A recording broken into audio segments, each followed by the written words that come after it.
I experienced this month two stories that, if it's not handled correctly, could break relationships, destroy families, destroy businesses, destroy the city, and destroy the country. I just came back on a trip of the March of the Living and a trip to Israel with over 800 people from Miami. And I was on the plane heading from Poland to Israel. And I took a selfie of me standing in the plane with a whole group of people behind me. And I said, going from darkness to light. 2 days later, while I was in Israel, I'm looking at my phone and we're looking at social media, and I see different nice comments. And one person that I know writes, "And you're an idiot," in capital letters. I went, whoa, why is this individual writing that? I had an option then to be, at that moment, to be upset, to go to everyone on my bus and say, could you believe how rude the person is? But what I did was, I sent the person a text. I said, are you upset about something? Why would you write that comment?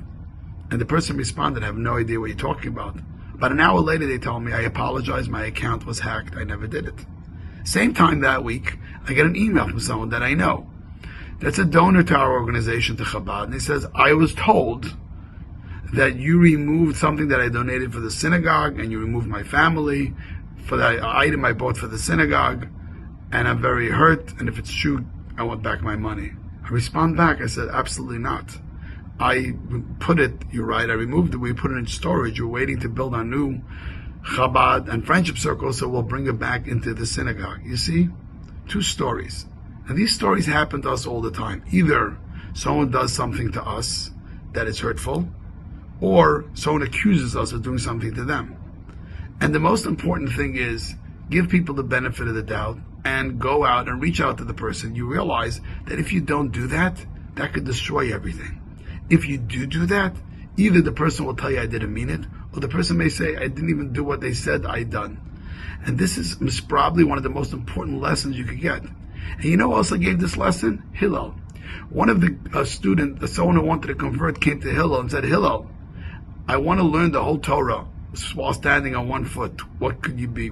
So Hillel said, what you don't want done to you, don't do to someone else. And this is such an important lesson in life. Before we react, before we respond, before we make a comment, always ask, if it was us, how would we handle it? If it happened to us, and if we were the other end, what would we want the other person to do?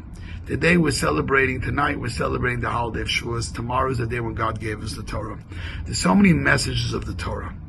So many messages what the Torah wants to tell us, how we could change the world and make the world a godlier place, to following God's Torah and studying the commandments.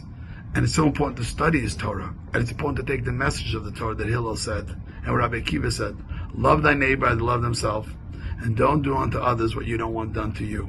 And if we do that, we can fulfill the mission of the Torah of bringing light, godliness, and building the holy world. Happy Shavuos and Shabbat Shalom.